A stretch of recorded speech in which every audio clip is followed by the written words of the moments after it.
Assalamualaikum, perkenalkan nama saya Yusril Layuna dengan NPM 19110104, Pendidikan Bahasa dan Sastra Indonesia, Universitas HKBP Nomensen.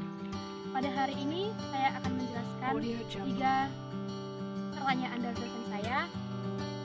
Dampak COVID-19 bagi Indonesia. Sebenarnya dampak COVID-19 itu ada dampak negatif dan dampak positifnya. Dampak yang pertama itu perekonomian RI terpuruk parah. Yang kedua, banyak korban PHK dalam pekerjaannya. Yang ketiga, ribuan perusahaan gulung tikar. Selanjutnya itu, tenaga medis banyak mengalami kelelahan karena banyak mengatasi korban-korban COVID-19. Yang selanjutnya, perubahan dalam berinteraksi dan sosial. Yang terakhir, penurunan penggunaan transportasi. Itu adanya kesadaran dalam kebersihan, seperti kita sering mencuci tangan dan sering membersihkan diri. Yang kedua, berkurangnya polusi di lingkungan kita. Yang ketiga, seringnya kita berkumpul dengan keluarga atau seringnya kita menjalin hubungan dengan keluarga kita. Yang terakhir, yakni kita mengalami interaksi dengan keluarga seperti beribadah, bahkan kumpul-kumpul kecil. Pengaruh COVID-19 terhadap pendidikan. Seperti yang tadi, ada 2 dampak COVID-19 terhadap pendidikan. Ada dampak positif dan dampak negatif. Kita langsung saja ke dampak negatif. Yang pertama itu kurangnya efektivitas belajar di rumah.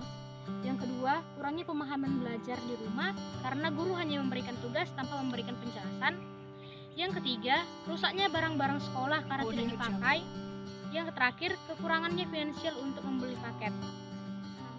Yang kedua, yang pertama, di mana anak dan orang tua menjadi dekat, di mana orang tua akan mengawasi bahkan ikut mengajari juga. Seperti yang kita ketahui, keluarga merupakan komponen utama dalam belajar. Yang kedua, kita akan menjadi menguasai iptek yang kita tidak tahu sama sekali seperti sebelumnya. Yang terakhir, kita akan semakin mengembangkan cara belajar dan semakin menarik untuk belajar. Pengaruh COVID-19 terhadap dunia perkuliahan. Ada dampak positif dan dampak negatif COVID-19 terhadap dunia perkuliahan. Kita masuk ke dampak negatifnya. Yang pertama, kurangnya pemahaman belajar di rumah karena dosen hanya memberikan tugas tanpa memberikan penjelasan materi tersebut. Yang kedua, kekurangannya finansial untuk membeli paket. Seperti kita ketahui, banyak orang tua yang dirumahkan atau di PHK karena COVID-19 tersebut. Yang terakhir, tertinggalnya materi karena jaringan di kampung yang tidak bagus, atau kita sering telat mengumpulkan tugas.